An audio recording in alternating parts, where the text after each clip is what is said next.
Soon as you came in the door, I just wanna chill, got a sack for us to roll. Married to the money, introduced it to my stove. Alright, trapezoids, part 2. We are going to continue talking about all the different things that we need to help us solve problems with trapezoids. So we're going to focus specifically on equations in this video. So all I got is examples for you. So start by copying down this example of a median in a trapezoid.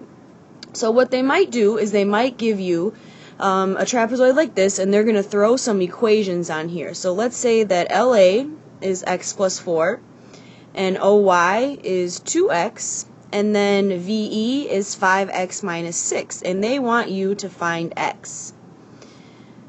So in order to do this, we need to have the formula for the median. So if you remember, the formula for the median is median equals base plus base divided by 2. So then you're going to take each of the pieces and plug it in. So M is right here, which is our 2x. So we're going to replace the M with our 2x because that's our median. The bases then are right here as x plus 4 and 5x minus 6. So we're going to add those together as b plus b. So I'm going to go ahead and add the x plus the 5x and give me 6x, and 4 minus 6 and give me negative 2 all over 2. So you could go ahead and you could divide both of these by 2 right here, or we could multiply by 2 on both sides. I'm going to go ahead and just divide by 2, so I'll get 2x equals 3x minus 1, and then I just solve, so subtract 3x, and I get negative 1x equals negative 1, or x will equal 1. So what you could do is you could go ahead and plug this in just to make sure that it actually works. So if I plug this in, my median would be 2. If I plugged it into the bottom VE, I would have 5 times 1 minus 6, and that would be negative 1. And then if I plug it into the top, I would get 1 plus 4, which is 5. And then that would make sense if we added these together. 5 plus negative 1 gives me 4, divided by 2 is 2. Now most likely you're not going to get a negative answer down here, but for the point of the problem it makes sense. Alright, let's move on to other equations you might see. I'll give you a second to go ahead and copy this example down. I'm going to write a little bit more for you.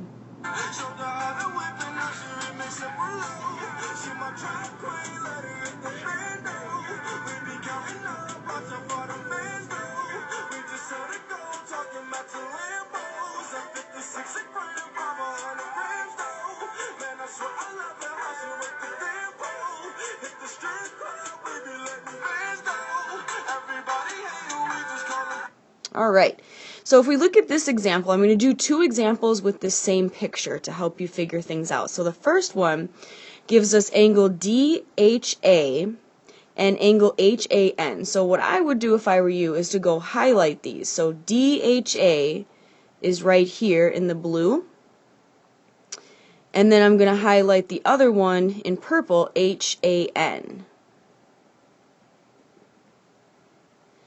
Okay, so if you look at these, the middle or the vertex is at the H and the A. So if you remember the picture of the isosceles trapezoid, you know that the legs, or sorry, the base angles are equal. So remember the picture was something like this at the bottom?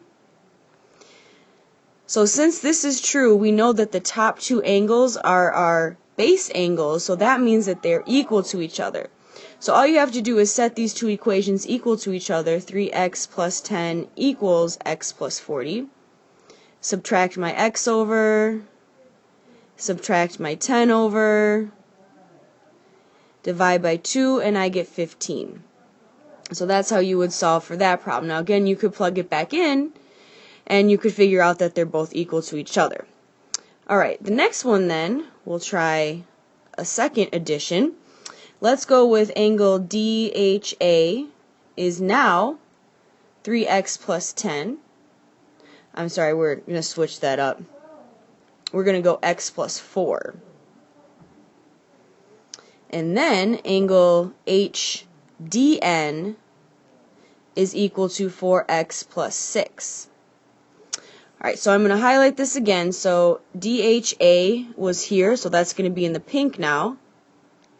And remember, the middle of that is right here by the H. The other angle is HDN. So I'm going to highlight that in yellow, HDN.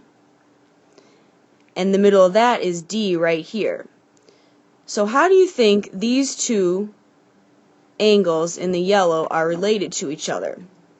Well, according to the picture down here, they're not equal because they're not having the same swoops. So how are these related? Do you remember from the last one?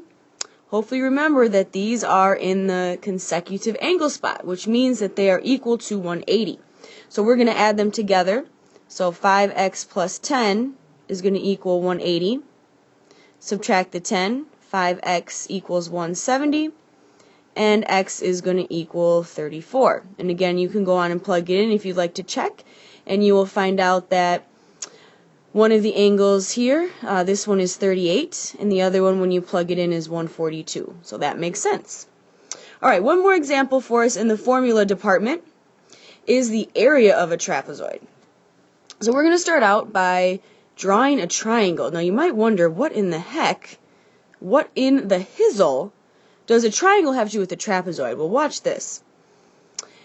If I was trying to find the area of a triangle, maybe you remember this, the area of a triangle is 1/2 base times height. So my base is down here, and my height is right through the middle of the triangle, the altitude, and that's my height.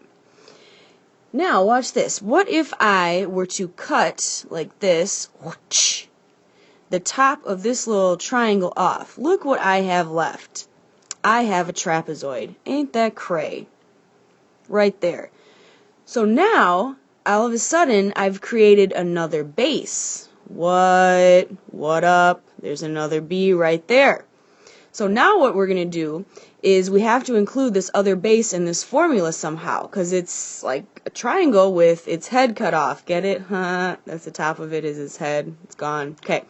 So now what we're going to do is keep the area the same, take 1/2, but this time we're going to add the bases together. So 1/2 height times base plus base. So it's exactly the same as a triangle, it's just that you have two bases instead of one base that you have to consider when you add them together. So let's just take an example of what it might look like. So you might have this little trapezoid down here, and they have to be able to give you a base or enough information to be able to figure out what the area would be, or a base. So you may have like 10 here and maybe 18 here, and then they'll draw in the dotted line representing the height, and let's throw a 4 in there. So in order to get the area here, again, you would go area equals 1/2, the height is 4, and then if we add the two bases together, we would get 28. Okay, so in case you didn't know what I did there, I did 10 plus 18. So I do that, I take half of 4, I get 2. 2 times 28 is going to give me 56. So the area of this trapezoid is 56. Now let me show you a grown folks one real quick, just in case you come across this and you're like, I don't know what to do, help me, help me.